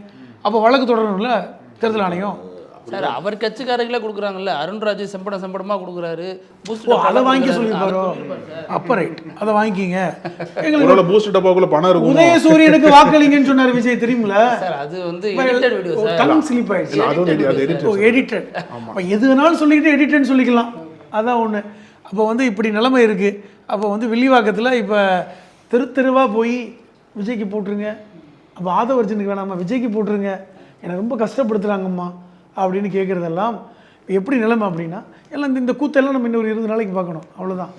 இல்லை வந்து சார், இப்போ ராயபுரம் திமுக வேட்பாளர் உங்கள் நண்பர்னு கேள்விப்பட்டோம், சுஃபேர் கான். முதல்ல சுஃபேர் கான்ங்கிறது பெரிய அளவில் பிரபலமாகாத போதும் அவர் வந்து அவரோட தந்தை ரஹ்மான் கானோட பையன், இடி மின்னல் மழைன்னு சொல்கிறதுல அவரும் வருவார், அப்பேற்பட்ட முக்கியத்துவம் வாய்ந்த ஒரு நபருங்கிறாங்க. ஆனால் இந்த எலெக்ஷனை பொறுத்த வரைக்கும் ஜெயக்குமார் ரொம்ப ஃபோர்ஸாக வேலை பார்த்துட்டு இருக்காரு, அவரை மீறிலாம் ஒன்றும் ஜெயிக்க முடியாது அப்படிங்கிறாங்க. 2 விஷயம் சொல்லணும். ஜெயக்குமார் இடையில பேசின பேச்சு நம்ம பார்த்தோம்ல, நான் ஏன் தோத்தேன், இல்ல அதான் ராயபுரத்தில் நான் ஏன் தோத்தேன், பாஜகவோட சேர்ந்ததுனால தான் எனக்கு 40,000 வாக்கு கிடைக்கல. அதை எங்கள் மக்களே சொல்லிட்டாங்க. பாஜக வந்து ஒரு எக்ஸ்ட்ரா லக்கேஜ், அது இல்லாமல் இருந்தால் வெற்றி பெற்றுவேன்னு சொன்னார்ல. திருப்பி எங்க ஒரு எக்ஸ்ட்ரா லக்கேஜை மறுபடியும் நீங்கள் தூக்கி முதுகில் சுமக்குறீங்கன்னா ஒன்று உங்கள் பேச்சையே நீங்கள் கேட்கல, ஒன்று நீங்கள் போட்டிடாமல் இருந்தார். ஒரு தடவை முடிவு பண்ணிட்டு அவர் பேச்சு அவரே கேட்க மாட்டார். அந்த மாதிரி ஆள் அவர் பேச்சு. ஏன்னா அவர் அது மாதிரி. இப்போ நீங்கள் சுபேர் கானை பற்றி சொன்னீங்க. டாக்டர் சுபேர் கான் அவர் ஒரு சிறந்த மருத்துவர். முதல்ல நீங்கள் அவர் தந்தை சொன்னீங்கல்ல, இந்த இடி மின்னல் மூலம், அவர் வந்து திமுகவோட ஒரு ஐகான். 1996 ராமநாதபுரம் தொகுதியில் சட்டமன்றத்திற்காக போட்டியிட்டு வெற்றி பெற்றவர். அந்த காலகட்டத்தில் நாங்கள்லாம் கல்லூரியில் படிக்கும்போது அவருக்கு வேலை பார்த்துருக்கோம். அவர் எங்களுடைய தந்தையுடைய நண்பர் ரகுமான் கான். ராமநாதபுரம் தொகுதியில் வெற்றி பெற்று தொழிலாளர் நலத்துறை அமைச்சராக கலைஞர் அவர்களுடைய பீரியடில் வந்தவர். மிகப்பெரிய பேச்சாளர். அவருக்கு சொந்த ஊர் கம்பம். ஆனால் மிகப்பெரிய ஆளுமை, பேச்சாற்றல் மிக்க ஆளுமை. இவர் துரைமுருகன், காசுப்பு, எல்லாரும் 3 பேரையும் வந்து கலைஞர் அவ்வளவு புகழ்ந்து பேசிய விஷயங்கள் இருக்கு. நீங்கள் ரகுமான் கானுடைய முடி முக்கியமான ஃபேமஸ். ஸ்டாலின் கூட சொல்லுவார் அடிக்கடி, முதல்வர் ஸ்டாலின் அவர்கள் அவருடைய முடியை சுருட்டுறதுல 10 நிமிஷம் எடுப்பாருன்னு. அது அவருடைய ஐகான். அவருடைய மகன் இன்னைக்கு போட்டியிடுறார். முக்கியமாக இன்னைக்கு ராயபுரம் தொகுதி என்பது ஏற்கனவே ஜெயக்குமாரே வாக்குமூலம் கொடுத்த விஷயம். அதில் நாங்கள் 1ன்னு ஆரம்பித்தா அவங்க 40,000 ஆரம்பிப்பாங்க. அப்போ யாருக்கு வெற்றி? அப்போ எளிதாக வெற்றி தான். இரண்டாவது, மீனவர்கள் ஏற்கனவே ஜெயக்குமாரை எதிர்த்து போட்டிட்டாங்க கடந்த முறை. பாஜக நிற்கிறாருன்னு அவங்களே 7,000 ஓட்டு வாங்கினார் ஒருத்தர் சுயேட்சையாக போட்டிக்கிட்டு. அவர் இன்னைக்கு டாக்டர் சுபேர் கானுக்கு ஆதரவுன்னு சொல்கிறார். அப்போ எவ்வளோ பெரிய பலம். இன்னைக்கு ஜெயக்குமார் வெளியே வரலையே. ராயபுரத்தில் நான் இருக்கேங்க. இப்போ என்னுடைய வீடு ராயபுரம். என்னுடைய தொகுதி வேணா வில்லிவாக்கத்திலே இல்லைங்க, வில்லிவாக்கத்தில் எனக்கு வீடு இருக்குது, அந்த தொகுதி. ஆனால் நான் இப்பொழுது இருப்பது ராயபுரம். அப்போ 2 தொகுதியுமே எனக்கு நெஞ்சுக்கு நெருக்கமானது தான். அப்போ நான் பார்க்குறேன்ல, ஜெயக்குமாரே பார்க்கலங்க சார். 2 இடத்துல போட்டி போடுறாங்க, நீங்கள் 2 இடத்துல ஓட்டு போடுறாதீங்க சார். அது முடியாது, அங்கே தான் போய் ஓட்டு போட போகிறோம். ஆனால் வந்து ராயபுரத்தை பொறுத்தவரை கொஞ்சம் அப்செட் தான் வரும். ஆனால் சார் இன்னொன்று சொல்கிறாங்க, ராயபுரத்தில் ஜெயக்குமாரை நீங்கள் தான் போட்டிடணும், ரொம்ப வலுக்கட்டாயப்படுத்தி வந்து தான் அவர் வந்து பண்ணியிருக்கிறதாகவும். நான் ஏற்கனவே சொல்லியிருக்கேன் போட்டியிட மாட்டேன். இல்லை நீ தான் போட்டியிடணும் அப்படின்னு சொல்லி ஒரு வலுக்கட்டாயப்படுத்தி தான் அவரை வந்து கத்தி முனையில். இல்லை சார், ஆனால் அவரும் ஒரு திராவிட உணர்வு உள்ள ஒருத்தர் தானே ஜெயக்குமார். அதிமுகவில் முக்கியமான திராவிட குரல் கொடுக்குற ஒரு நபராக இருக்கார் பல விஷயங்களில். அப்போ அவரை வந்து இஸ்லாமியர்கள் அவ்வளோ எளிதாக பாஜகவோடு இருக்கிறாங்க ஒரே காரணத்தை ஒதுக்கி பாருங்களேன். இஸ்லாமியர்களோடு அங்கே நெருக்கமாக தான் இருக்கார் ஜெயக்குமார். ஏன்னா பல ஆண்டுகள் பழக்கம். ஆனால் இஸ்லாமியர்கள்ட்ட வந்து ஒரு சமயம் கடந்த முறை வந்து பள்ளிவாசலில் வந்து வாக்கு கேட்குறார். அவங்க என்ன எல்லாம் மாலை மரியாதைலாம் போட்டுட்டு, ஆனால் உங்களுக்கு வாக்கு இல்லைண்ணே, நீங்கள் பாஜகவோடு இருக்கீங்கண்ணே, ஆனால் நீங்கள் தான் நம்ம நண்பர்ண்ணே. இது வந்து வெளியவும் சொல்கிறாரு. என்னன்னா ஜெயக்குமாரோட நெருக்கம்தான். நாங்கள் பாஜகவுக்கு வாக்களிக்க மாட்டோம். இல்லை இப்போ இதில் ஒரு கேள்வி வருதுன்னா, இப்போ மசூதியாக இருக்கட்டும், சர்ச்சாக இருக்கட்டும், அங்கே போய் அரசியல் கட்சி தலைவர்கள் நீங்கள் உங்கள் சமூக வாக்கை பூரா எங்களுக்கு தான் போடணும் அப்படின்லாம் போய் பேசுகிறாங்கல்ல, அது அவங்க அந்த மசூதியில் இருக்கிறவங்க, அந்த சர்ச்சில் இருக்கிறவங்க பொறுப்பாளர்கள் இருப்பாங்கல்ல, அவங்க சொன்னால் மற்றவங்க எல்லாம் கேட்டுட்டு அதன்படி அந்த வாக்காளருக்கு முழுமையாக அங்கே போகும். ஒரு விஷயம் இந்த விஷயத்தில் நான் சொல்கிறேன். மசூதியில் சொல்லிட்டதுனால முஸ்லீம்கள் ஓட்டு போட்டுடுறாங்க. இப்போ மசூதியில் வந்து விஜய்க்கு ஓட்டு போடுங்கன்றாங்கன்னு வைங்க. ஏன்னா அந்த 2-3 சின்ன கட்சிகள்லாம் இன்றைக்கி விஜய்க்கு ஆதரவாக இருக்காங்கல்ல, அவங்களே ஒரு மசூதி வச்சுருக்காங்க. அங்கே மசூதி சொல்லி தொழுக வர்றவங்கள்ட்டலாம் நீங்கள் விஜய்க்கு போட்டுருங்க. அது என்ன விசிலுக்கு தமிழ்னு ஒன்று சொல்கிறாங்களே, அது வேணாம் சார், அதுவே கேவலமாக இருக்கா? அது விசிலுக்கு போடுங்க, மடக்கூதியான் கேவலமாக இருக்குது அப்படின்றாரு. அதை சொல்லி பார்த்தேன். அப்போ இப்போ விசிலுக்கு போடுங்க அப்படின்னு சொல்லும்போது போட்டுருவாங்களா? போட மாட்டாங்கல்ல. இப்போ கடந்த காலங்களில் இன்னொன்று சொல்கிறேன். கடந்த காலங்களில் இதே வந்து எஸ்டிபிஐ அதிமுகவோடு இருந்தாங்க. அப்போ வந்து பாஜகவோட கூட இல்லை. யார்? அதிமுக. திண்டுக்கல்ல எஸ்டிபியோடைய வேட்பாளராக இதே நெல்லை முபாரக் போட்டிக்கிட்டார். திமுக சார்பில் கம்யூனிஸ்ட் கட்சியை சார்ந்த தோழர் போட்டிட்டார். நாங்கள் போய் கம்யூனிஸ்ட் கட்சிக்காக பிரச்சாரம் பண்ணோம். சச்சிதானந்தம் அவருக்காக பிரச்சாரம் பண்ணோம். பார்த்தீங்க, பள்ளிவாசல் எல்லாம் சச்சிதானந்தத்துக்கு தான் அப்படிங்கிற அளவுக்கு பிரச்சாரம் பண்ணோம். இதே முபாரக் அவர்கள் பள்ளிவாசலில் போய் எனக்கு ஓட்டு போடுங்க, நான் வந்து சமூகத்துக்கு செய்வேன், நாங்கள் ஓட்டு போட்டாங்களா? அப்படி கிடையாது. சமூகம் வந்து எப்படின்னா, நீங்கள் நினைக்கிற மாதிரி நம்ம சொல்லிட்டதுனால ஓட்டு போட்டுருவாங்க அப்படிலாம் இல்லை. சமூகத்துடைய குரலைத்தான் நாங்கள் பிரதிபலிக்கிறோம். எங்கள் குரலை சமூகம் பிரதிபலிக்கலை. சமூகத்துடைய எண்ணத்துக்கு ஏற்ற மாதிரி நாங்கள் முடிவு எடுக்கிறோம். இப்போ எங்கள் மனிதநேய மக்கள் கட்சி இருக்குன்னா, நாங்கள் சமூகத்துக்கு எதிராக எந்த முடிவும் எடுக்கல. இன்னைக்கு திமுக கூட்டணிக்கு தான் சமூகம் வாக்களிக்கும் போது நாங்கள் அந்த முடிவுக்கு வர்றோம். நாங்கள் மாற்றமாக வந்து விசிலுக்கு போடணும்னு சொல்லி அங்கே போய் சேர்ந்துருந்தா எங்களுக்கு 10 சீட்டு கொடுத்துருப்போம். இப்போ இமாமோ இல்லை அந்த மசூதியில் இருக்கிற முக்கியமான தலைவர் ஒருத்தரோ சொல்கிறாரு, அதனால திமுக ஓட்டு போடுறாங்க. இல்லை, இன்னொன்று விஷயம் தெரிஞ்சுக்கங்க, ஒரு பள்ளிவாசல் இமாம் வந்து சமூக தலைவர் அல்ல, புரிஞ்சுக்கணும். அந்த இமாம் என்பவர் அந்த பள்ளிவாசலில் மாத சம்பளத்துக்காக ஏற்படுத்தப்பட்டவர். அவரை வந்து நியமிச்சிருப்பாங்க. அவர் இந்த தொழுகைக்கான வேலைகள் மட்டும் செய்வார். அவர் சமூகத்துக்கு வரமாட்டார். இந்த சமூக தலைவர்கள் இருக்காங்க, அவங்க வந்து இமாம்கள் அல்ல. அந்த பள்ளிவாசல் என்பது வேறு, சமூக தலைவர்கள் என்பது வேறு. இங்கே பேராசிரியர் ஜவஹர்லால் இருக்காங்க, அவர் என்ன பள்ளிவாசல் இமாமா? இல்லை. நெல்லை முபாரக் என்ன பள்ளிவாசல் இமாமா? இப்படி இருக்கின்ற எல்லாரும் அப்படி கிடையாது. அவர்கள்லாம் சமூக தலைவர்கள். இப்போ வந்து இப்போ முஸ்லீம் லீக்குடைய தலைவர் காதர் மதீன், பேராசிரியர் காதர் மதீன் ஒரு பள்ளிவாசல் இமாமாவாக இருக்கார். இப்போ நீங்கள் சொல்கிறீங்க சார், இப்போ இஸ்லாமியர்கள் வாக்கு பாஜக கூட்டணியில் இருக்கிறதுனால அதிமுகவுக்கு போகாது. ஆனால் கிறிஸ்தவர்கள் வாக்குன்னு ஒன்று பெரிய ரோல் ப்ளே பண்ணதில்ல. அதனால தான் இங்கே ஜோசப் விஜய்னு வச்சுருக்கோம். ஏன் இல்லைன்னா விஜய்னு வச்சுருக்க மாட்டோமா? ஒரு காலத்தில் ஜோசப் விஜய்ன்னு சொல்லி எச் ராஜா சொல்லும் போதெல்லாம் கடுமையான கோவம் உங்களுக்கு வந்துச்சுல. இப்போ சொல்லுங்கள் நீங்களே சொல்லுங்கள். அவர் சொன்னப்போ அந்த பேரில் தானே அறிக்கையை விட்டார். அதுக்கப்புறம் தானே ஒரு ஜோசப் விஜயா மாறினார். நார்மலாக விஜய் தானே எல்லாருக்கும் தெரியும். ஆனால் சார் அவர் சொல்லித்தானங்க தமிழ்நாட்டுக்கு தெரியும் ஜோசப் விஜய்னு. நீங்கள் அதை பாராட்டுங்க. அவருக்கு ஒரு நன்றி சொல்லியிருக்கலாம், ஜோசப் விஜயா நான் அப்படின்னு. அப்ப விஜயும் வந்து சமூக வாக்குல நம்பி தான் நிக்கிறாரு. அப்படிதானே? இல்லைன்னா ஏன் ரெண்டு தொகுதியிலும் அந்த இப்ப நீங்க பேசும்போது 2 தொகுதியும் அந்த சமூகம் இருக்கு அப்படிங்கிறது. ஒரு அரசியல் கட்சி தலைவர் சரி அப்படி நம்பிக்கை இருந்தால் ஒரு தொகுதியில் அந்த சமூக மக்கள் நம்பி நிற்கலாம், ரைட்டு. இன்னொரு தொகுதியில் இந்த குறை வராமல் இந்த ஒரு விஷயத்துக்கு விவாத பொருளாகுதுல்ல, இதுக்கு வாய்ப்பு கொடுக்காம இன்னொரு தொகுதியில் நின்றாண்ணா சார்? என்னன்னா அவருக்கே தெரியல சார். அப்போ அவரே டெஸ்ட் பண்ணுறாரு எந்த தொகுதியில் நமக்கு வாக்குகளிப்பாங்க. அப்போ தேர்தலுக்கு முன்பு அவர் வந்து அரசியலுக்கு வந்தது இந்த சிறுபான்மை வாக்குகளை பிரிக்கதான் அப்படின்னு சொன்னது இப்போ உறுதி இல்லை. இன்னொன்று கேட்குறேன், நீங்கள் கேட்டதுக்கு மைக்கேல்பட்டி விஷயம். ஆமாம், நம்மளும் பேசியிருக்கோம் நக்கீரன்ல. மைக்கேல்பட்டியில் அந்த பெண் வந்து ஒரு 12ஆம் வகுப்பு படிக்கின்ற ஒரு சிறுமி மதமாற்றத்தினால் கொல்லப்பட்டார் அப்படின்னு சொல்லி பாஜக எவ்வளோ பெரிய விஷயம் பண்ணாங்க. வட இந்தியாவிலேருந்து மகளிர் அமைப்புகள், சிறுபான்மை என்னென்னமோ அமைப்புகள்லாம் கொண்டு வந்தாங்க. ஐபிஎஸ், அதான் சினிமாவில் ஐபிஎஸ் விஜயசாந்தி இவங்கெல்லாம் வந்தாங்க. இங்கேருந்து குஷ்புலேருந்து எல்லாரும் போய் பெரிய அளவில் ஒரு போராட்டம் பண்ணாங்க. மைக்கேல்பட்டி மக்கள்லாம் செதறி போய் அப்படிலாம் நடக்கலைங்க, நாங்கள் இங்கிட்டு அண்ணன் தம்பியாக தான் இருக்கோம் அப்படின்னு. அதை வந்து சிபிஐ விசாரணைக்கு போனதுக்கப்புறம் சிபிஐயே கொடுத்தாங்கல்ல, மைக்கேல்பட்டி அந்த பெண் மரணத்திற்கும் மதமாற்றத்திற்கும் சம்பந்தம் இல்லை என்று சிபிஐ நீதிமன்றத்தில் கொடுத்தாங்கல்ல. இவர் ஜோசப் விஜய் தானே, இவர் சிறுபான்மை மக்கள் காவலர்னு எடுக்க நினைக்கிறாருல்ல, அவர் ஒரு அறிக்கை சார். இந்த பிரச்சனை நடந்தப்போ ஒரு கட்சி ஆரம்பிக்கல சார், அதுக்காக எப்படி சார்? அதனால தான் நாடாளுமன்றத்தில் நிற்கல அவர். சரி, பிரச்சனை வரும்போது கட்சி ஆரம்பிக்கலைன்னா சுதந்திர போராட்டத்தை பற்றி பேச மாட்டீங்களா? முன்னாடி இருந்து நடந்த விஷயத்தை பற்றி பேச மாட்டீங்களா? பாபர் மசூதி இடிப்பை பற்றி பேச மாட்டீங்களா? வீட்டுக்கு போகும்போது நான் என்ன போகும்போது கட்சி ஆரம்பிக்கலையா கேட்குறேன். அப்போ அதெல்லாம் பேச மாட்டீங்களா? அப்போ உங்களுக்கு முன்னாடி கொண்டு வரப்பட்ட அத்தனை சட்டங்கள், குடியுரிமை, இந்திய குடியுரிமை திருத்த சட்டத்தை பற்றி ஏன் இருப்பி வச்சுருவீங்க? நான் 2019 கொண்டு வந்தாங்க, நீ கட்சி ஆரம்பிக்கல, ஏன் அதை பற்றி பேசுனீங்க? நீங்கள் பேசுனீங்கல்ல, அறிக்கை கொடுத்தீங்க. நிலைப்பாடு சொல்லணும்னு விருப்பப்பட்டீங்கன்னா அவங்க நிறைய விஷயத்துக்கு நிலைப்பாடு சொல்லவே இல்லையே. இப்போ திருப்பரங்குன்றம் விஷயத்தில் அவங்களோட நிலைப்பாடு என்ன? அங்கே ஒருத்தர் நிற்கிறார், நிர்மல்குமார் முக்கியமானவர், அவங்களுடைய முக்கிய தலைவர்கள் ஒருத்தர். திருப்பரங்குன்ற விஷயம் இன்னும் சொல்லப்போனால் இன்னும் எடுத்து கொடுப்போம்.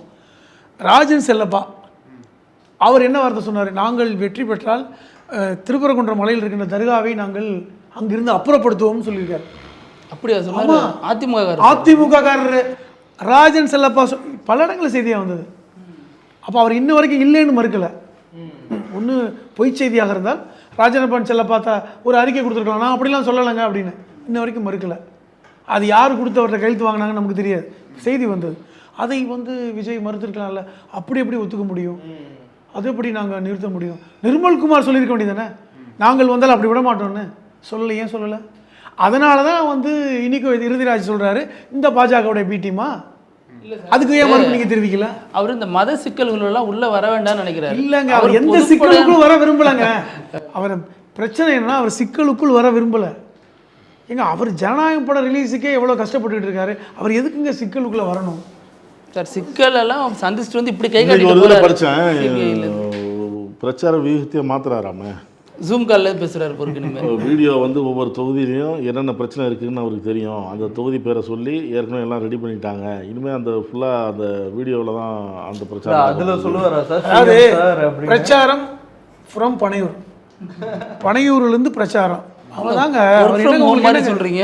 ஒர்க் ஃப்ரம் ஹோம் மாதிரி பிரச்சாரம் ஃப்ரம் பனையூர். பிரச்சாரம் அரசியல்வாதி அரசியல்வாதி ஒரு மாற்றமா. நீங்க தான் வெளியே போனா தான் 3000 பேர் வந்துடுறாங்க, டிராஃபிக் ஜாம்ன்றீங்க, பிரச்சனைன்றீங்க, யாராவது ஒருத்தர் இறந்து போயிட்டா என் மேலே பழிய போடுறீங்க. வீட்டில இருந்து நான் வந்து ஆன்லைன்ல பிரச்சாரம் பண்றேன். உங்களுக்கு சிக்கல் என்ன இருக்கு? அவர் இட்டுன்னு போறதா சார் பெரிய பிரச்சனை. அவருக்கு அரசியல்வாதிங்க வெளியில வருதே இந்த 20-30 நாள் தான். ஏசி இல்லாமல் இருக்கிறது அந்த ஒரு 20-30 நாளில் ஒரு 10 மணி நேரம் தான். அதுவும் வரலன்னா இல்லை, ஆனானப்பட்ட கார்த்திகே வெளில வந்துட்டார். ஆமாம், சசிகலாவை பார்த்து ஆதரவு தெரிவித்தார். அவர் வந்து அவருக்கு வந்து சாதி விசுவாசம் இருக்கிறது. அவர் முக்குளத்தூர் சமூகம். இன்னொன்று சொல்லப்போனால் முத்துராமன் வந்து அந்த காலகட்டத்திலேயே வந்து முத்துராமலிங்கர் தேவருக்காக பல்வேறு விஷயங்களை செஞ்சவர். இன்னொன்று சொல்லப்போனால் இந்த ஃபார்வர்ட் பிளாக் கட்சியே வந்து இவர் வந்து கார்த்திக்கு முன்னிலைப்படுத்தப்பட்டார். அது முக்கியமானதுங்க அந்த தொகுதியில். ஃபார்வர்ட் பிளாக் கட்சிங்கிறது முக்குளத்தோருடைய முக்கியமான இது. இன்னும் கமுதியில் இருக்குது. இவர் நாடாளும் கட்சி. அதனால் அவர் எப்பொழுதுமே சசிகலாவுடைய ஆதரவாளர் தான். அந்த அடிப்படையில் வர்றாரு வெளியே. வெளியிலே வராது கூட வெளில வந்துட்டாரு. விஜய் வர மாட்டேங்கிறாரு, வந்துட்டு உள்ள போயிட்டாரு. அவர் என்ன நினைக்கிறாருன்னா, நான் பனையூரிலிருந்து அரசியல் செய்கிறேன், உங்களுக்கு அதனால என்ன பிரச்சனை? பனையூர் அரசியலா இல்லை அத்திவரதர் அரசியலான்னு தெரியல. எப்பயாச்சும் தான் வராரு. 40 வருஷம் காத்திருக்க வேண்டியதாக இருக்கு. அத்தி பூத்த மாதிரி வராரு. எம்ஜிஆரோட ஒரு பாட்டு வரும் சார், அடிமையின் உடம்பில் ரத்தம் எதற்கு, தினம் அச்சப்பட்ட கோலைக்கு இல்லம் எதற்குன்னு. இப்போ இந்த பாட்டு வரியெல்லாம் கேட்டு தானே அவங்க வளர்ந்துருப்பாங்க. கேட்டு வளர்ந்ததையெல்லாம் வாழ்க்கையில் அப்ளை பண்ணாங்கன்னா வந்து வேற மாதிரில இருக்கும். எல்லாத்தையும் நம்மளும் தான் கேட்டிருக்கோம். இதெல்லாம் அவங்க ஃபாலோ பண்ணுறதுக்காக தானே எம்ஜிஆர் வந்து. ஆனால் இப்படி அவங்க கேட்டு வளர்ந்துருக்காங்க. அதாவது அடிமையின் உடலில் ரத்தம் எதற்குன்னு கேட்கும்போது ஜெயலலிதாவுக்கு அப்ளை பண்ணாங்க. நமக்கு எதுக்கு, அம்மா தான் டயரை பார்த்தா கூட வணங்கணும், மேலே ஹெலிகாப்டர் போனால் கூட வணங்கினாங்க. அதெல்லாம் நியாயம்தான். போன எலெக்ஷன்லலாம் மோடியோட படத்தை வைக்கிறதுக்கு அதிமுகவினர் பயப்படுவாங்க. இந்த எலெக்ஷனில் ஜெயலலிதா படத்தையே காணுமே சார். இங்கே முன்னாடி ஒவ்வொரு ப்ரெஸ் மீட்லேயும் ஜெயலலிதா படம் தாங்க. திருப்பி உதயநிதி ஸ்டாலின் சொல்கிறாரு, எடப்பாடி முரட்டு பக்தர் ஆகிவிட்டார். இதை வச்சு தான் சொல்கிறாரு. அது ஜெயலலிதாவோட முரட்டு பக்தர்கள்னு சொன்னால் யாரும் இப்போ கேள்வி கேட்க போகிறதில்ல. எல்லாருமே இந்த கட்சிக்கு போனவங்க கூட, திமுகவில் இருக்கிறவங்க கூட நிறைய பேர் ஜெயலலிதாவோட முரட்டு பக்தர்கள் தான் இருக்காரு. ஆமாம், வைத்திலிங்கம் இருக்காரு, பல்வேறு நபர்கள் இன்றைக்கி வந்து சீட்டு வாங்கியிருக்காங்க. அது யாரும் விமர்சிக்கிறது இல்லை. அது பட்டவர்த்தனமாக இருந்தது தான். ஆனால் இவருடைய முரட்டு பக்தர்னு சொல்லிட்டு இருந்தவங்க இன்றைக்கி வந்து ஃபோட்டோ கூட வைக்கிறது இல்லை. யார் படத்தை வைக்கக்கூடாது அவங்க படத்தை வைக்கிறாங்கன்னா அந்த அளவுக்கு அடிமைத்தனத்துடைய சதவீதம் கூட்டிகிட்டு இருக்கு. இல்லை, இப்போ பிரச்சாரத்தில் அஜித்தை கூட தூக்கி காட்டுறாரு. இவர் அஜித்தோட இருக்கிற மாதிரி ஃபோட்டோலாம் வருது. ஆனால் ஜெயலலிதாவும் இவர் இருந்த படங்கள் எங்கேயுமே பார்க்க முடியல. அவங்க பெயரை கூட பயன்படுத்த மாட்டேங்கிறாங்களே. உத்தரவு வந்திருக்கலாம், மேலிட உத்தரவுங்க. மேலிடம் என்ன சொல்லுதோ அதுபடி தான். நேற்று வந்து அவர் இதை சொல்லும்போது என்ன கஷ்டப்பட்டா சொன்னார், சந்தோஷமாக சொன்னார். நான் மட்டும்தானா, அவங்களும் தானே அப்படின்னு. அப்போ அந்த சந்தோஷம் அவர் முகத்தில் தெரியுது. தான் இருக்கிறத விரும்புகிறார். அப்போ அப்படித்தான் இன்றைக்கி இது பண்ணுறாங்க. இன்றைக்கி ஒரு நீ சொன்ன மாதிரி மோடி படத்தை கொண்டுட்டு போகாமல் ஜெயலலிதா படத்தை கொண்டுட்டு போய் பிரச்சாரம் பண்ணுற காலம்லாம் போய் இன்றைக்கி இவங்க படத்தை கொண்டுட்டு போகிற காலம் வந்து விட்டது. அப்போ அந்தளவுக்கு வந்து இன்றைக்கி கட்சி வந்து அடிமையாகி அவங்க சொல்படி கேட்குற ஆட்களாக மாறிட்டங்கிறது மக்கள் இன்றைக்கி வந்து என்னன்னா, அது மக்களுக்கே இன்றைக்கி பழகி போயிடுச்சு. அவங்க மக்கள்கிட்ட பழக்கிறாங்க. எப்போவுமே ஒரு விஷயம் ஹேபிட்டாக மாறிடுச்சுன்னு வச்சிங்களேன், உங்களுக்கு கஷ்டமாக இருக்காது. இப்போ நீங்கள் வந்து ஒரு நாளைக்கு வந்து நீங்கள் நடைப்பயிற்சி போகிறீங்கன்னு வைங்களேன், முதல் நாள் கஷ்டமாக இருக்கும், 2ஆம் நாள் கஷ்டமாக இருக்கும், 10ஆவது நாள் இல்லை 20ஆவது நாள் உங்களுக்கு கஷ்டம் இருக்காது. It will become a habit. இப்போ நம்ம காலையிலேருந்து ப்ரஷ் பண்ணுறோம்ல, அது நமக்கு இட் இஸ் அ ஹேபிட். அது வந்து ஒரு வேலையாக செய்கிறது இல்லை. நம்ம இப்போ ஒரு விஷயத்தை ஹேபிட்டாக மாற்றிட்டோம்னா உங்களுக்கு கஷ்டம் இருக்காது. உங்களுக்கு வந்து அந்த கஷ்டமாக இருந்த காலம் போய் இன்றைக்கி ஹேபிட்டாக மாறிடுச்சு. சரி சார், அதுதான் இந்த எலெக்ஷன் முடிஞ்சதுக்கப்புறம் அசாதாரண சூழல் ஏற்பட போகுதுன்னு திருமாவளவன் சொல்கிறாரு. அதனால தான் நிறைய பேருக்கு தொகுதி மாற்றி கொடுத்துட்டு இவரே வந்து நிற்கிறேங்கிறாரு. அப்போது இதை எப்படி பார்க்குறது? இல்லைங்க, திருமாவளவன் விஷயத்தில் என்னென்னா, அவர்கள் வந்து இப்போ வந்து 8 இடங்களில் போட்டிடுறாங்களா, 6 இடத்தில் தனித்தொகுதியும் 2 இடத்தில் பொது தொகுதியும் போட்டிடுறாங்க. இந்த வேட்பாளர்களுடைய அதில் வந்து பரிசீலனையில் அவர் நிறைய மன கஷ்டப்பட்டுட்டேன். ஏன்னா எல்லாரும் நண்பர்கள் நெருக்கமாக இருக்காங்க. இப்போ அந்த இடத்துல ஒரு ஆளுக்கு பதிலாக இன்னொரு ஆள் கொடுக்கும் பொழுது இப்போ நீங்கள் 2 சாய்ஸ் கொடுங்க. இப்போ கடந்த முறை வன்னியர் சமூகத்தை சார்ந்த பாலாஜி அவர்கள், நீங்கள் எங்கே பார்த்தாலும் சரி திருமாவளவனும் பாலாஜி தான் இருப்பாங்க. ஒரு மீட்டிங் போனால் பக்கத்தில் உட்காந்துருப்பார். அவ்வளோ நெருக்கமாக தன்னை காமித்து கொண்டார். ஏன் திருமாவர்களும் அப்படி இருந்தாங்கன்னா, நான் வந்து வெறும் தலித் மக்களுக்கான தலைவர் அல்ல, வன்னிய சமூகமும் என் பக்கம் தான் இருக்குன்னு சொல்லி அது ஒரு அரசியல் ப்ளஸ் உண்மையாகவே வந்து அது இருந்தாங்க. அப்போ அவருக்கு இன்றைக்கி கொடுக்கப்படலை, வேற ஒரு வன்னிய சமூகத்தை சார்ந்த ஒருத்தருக்கு கொடுக்கப்படுது. அதே மாதிரி தான் ஷானவாஸுக்கு கொடுக்கலன்னு சொல்லி இன்றைக்கி இப்போ சமூக வலைத்தளங்களில் பலரும் பொங்குறாங்க, பலரும் கொந்தளிக்கிறாங்க. நான் என்ன கேட்குறேன், ஷானவாஸ் அவர்களுக்கு சீட்டு கொடுத்ததே அப்போது எடுத்த முடிவல்ல. கடந்த முறை 2021 ஷானவாஸ்க்கு சீட்டு கொடுக்கல. அப்பொழுது விசிகாவுடைய பொருளாளராக இருந்த யூசுஃபுக்கு தான் சீட்டு கொடுத்தது. யூசுஃப் அவர்கள் நீண்ட நாட்களாக விசிகாவில் பயணப்படுறவங்க. விசிகாவுடைய ஆரம்பத்திலிருந்து யூசுஃப் அவர்கள் இருந்தாங்க. அவர் ஒரு மிகப்பெரிய சக்தியாக ஒரு சப்போர்ட்டராக இருந்தார். அவருக்கு உடல்நலம் சரியில்லைன்னு என்னை விட ஷானவாஸ் இளைஞர் அவருக்கு கொடுங்கன்னு ரெக்கமெண்ட் பண்ணது யூசுஃப். அதன் அடிப்படையில் தான் அவருக்கு கொடுக்கப்பட்டது. இவரை ஒன்று செலக்ட் பண்ணி கொடுக்கல, உடனே எல்லாரும் இவருக்கு தான் கொடுத்தாங்க. பட் அதற்காக நான் வந்து ஷானவாஸ் அண்டர் எஸ்டிமேட் பண்ணலை. சிறந்த பேச்சாளர், சிறந்த திராவிட சிந்தனையாளர், அதில் மாட்டுக்கிறது இல்லை. ஆனால் என்ன அவங்க விசிகாவில் ஒரு இது பண்ணுறாங்கன்னா, ஒரே ஆளுக்கே கொடுக்கணுமா? இப்போ நீங்கள் ஷானவாஸ்க்கு கொடுக்காம இன்னொருத்தருக்கு, ஒரு தலித் சமூகத்துக்கோ வன்னிய சமூகத்துக்கோ கொடுக்கல, ஒரு முஸ்லீம் சமூகத்தை சார்ந்த அப்துல் ரஹ்மானுக்கு கொடுத்துருக்காரு.